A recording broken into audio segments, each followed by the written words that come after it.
A lot of people think that the Fed has been successful in reducing inflation because, it went from 9 down to 3 will complete the journey, right? Because we're almost there, but we're actually miles away because the main reason that you saw that big drop from 9 to 3 was a collapse of oil prices and other commodity prices that was basically brought about by a surge in the dollar where currency traders were starting to price in all the rate hikes. So the Fed actually already got all the bang for the rate hike buck.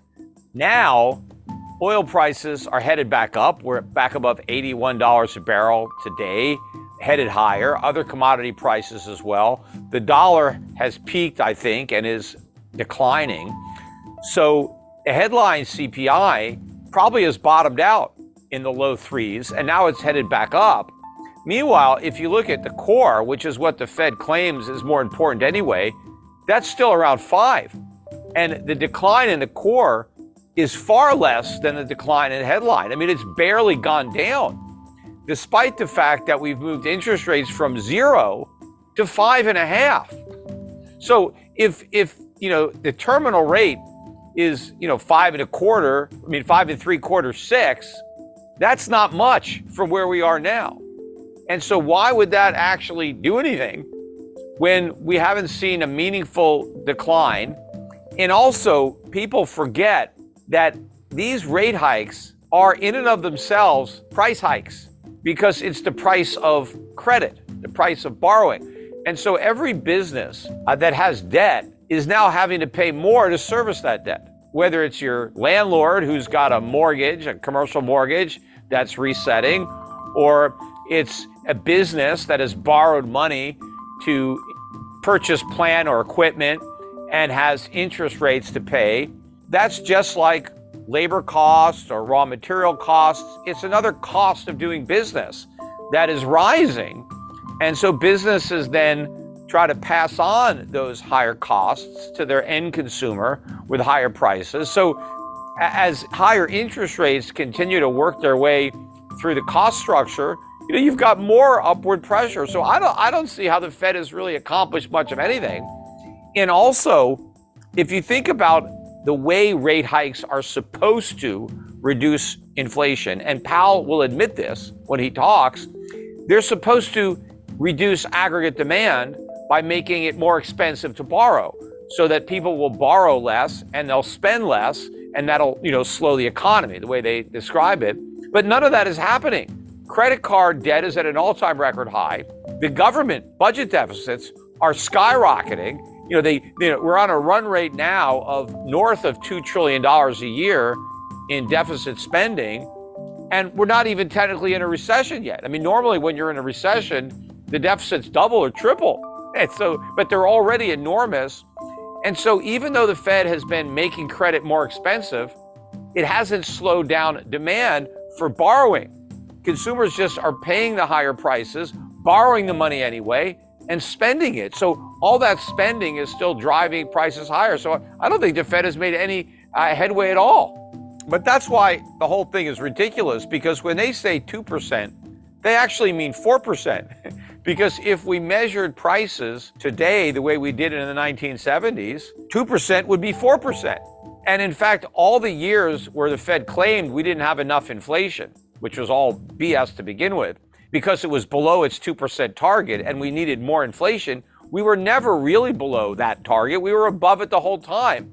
It's just that they were measuring it improperly. And the reason they did that was because they wanted to justify printing all this money to stimulate, the economy and to finance deficit spending and, to take the politicians off the hook from having to make the difficult political choices that may have jeopardized their reelection, because absent the Fed printing all this money and keeping interest rates artificially low, politicians would have had to have cut spending. And so that means that they risk losing the votes of the people who were losing their money. And so nobody had to do this because we were able to create all this inflation. But now the inflation chickens have come home to roost. And, this is a huge, huge problem that's insolvable and is going to get worse. And ultimately, what's going to happen, if the deficit spending continues, which it will, the Fed is going to have to choose between a massive increase in long-term interest rates, far beyond what we've already seen. I mean, we're at, 18-year highs or something like that, 16-year highs. The yields on the 10-year, out to 30 years are, 4.2-ish. But if these deficits continue and the Fed continues with quantitative tightening, these yields are going to move up to 6%, 8%. I mean, they're going to go substantially higher. And of course, that's going to have a profound effect on the financial sector, on real estate. I mean, the whole economy is ultimately going to collapse when we get a return to those type of rates. In fact, everybody believes that we're going to go back to the really low rates that we had for more than a decade. That's never going to happen. But not only are we not going back down to those super low rates, we're actually going to historically high rates. I mean, right now, they're not even average. They're still below average. But I think what the Fed is going to end up doing to prevent that from happening is reversing this quantitative tightening program that has so far shrunk the balance sheet, close to 8 trillion. It was almost 9 trillion at the peak. So we're getting close to $1 trillion decline in the balance sheet. But with these deficits, the way they're going, the Fed's going to reverse and go back to QE, and the balance sheet is going to explode. In fact, if you look at interest now, interest payments on the national debt, they've gone from a few $100 billion a year to $700-800 billion. I think right now, interest on the national debt is the third biggest expense.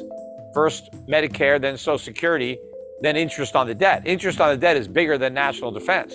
If you can believe that, as big as defense is, interest on the debt is bigger. But interest is growing really exponentially, because not only do we have to pay the extra interest on the $2 trillion a year that we're borrowing, more than $2 trillion, but every year, let's say $10 trillion worth of debt matures and needs to be rolled over. Well, it's maturing with a coupon of maybe 5 basis points, 20 basis points, maybe up to 100, 150 basis points, depending on the maturity. But most of it is real short term. Most of the paper that's maturing, the Fed borrowed the money a year ago, 2 years ago. Well, where were rates back then? They were practically zero. Now they're 5. And so as all this debt matures and has to be refinanced at, 5 plus, if they want to do it with, 6 month, 30 day, 1 year, right? If they want to go all the way out 10 years, well then, but it's still in the 4s compared to where it is now. So the costs are skyrocketing. I think that by the end of the year, we'll be at about $1 trillion a year in net interest payments. And probably by the end of next year, we'll be at 2. And I think interest on the national debt will then be the single largest expenditure of the nation, bigger than Medicare and Social Security.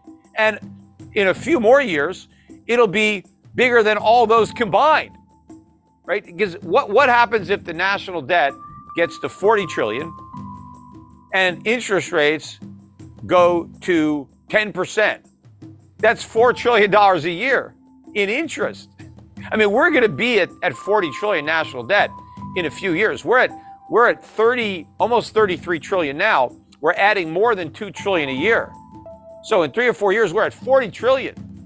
And by then, all that low yielding debt will be gone and it will be replaced by much higher yielding debt. So maybe it won't be 10%, but let's say it's 7 or 8%. You're still looking at $3 trillion a year in interest payments. I mean, this is unbearable. We can't afford it. Obviously, something's going to break before we get to that point.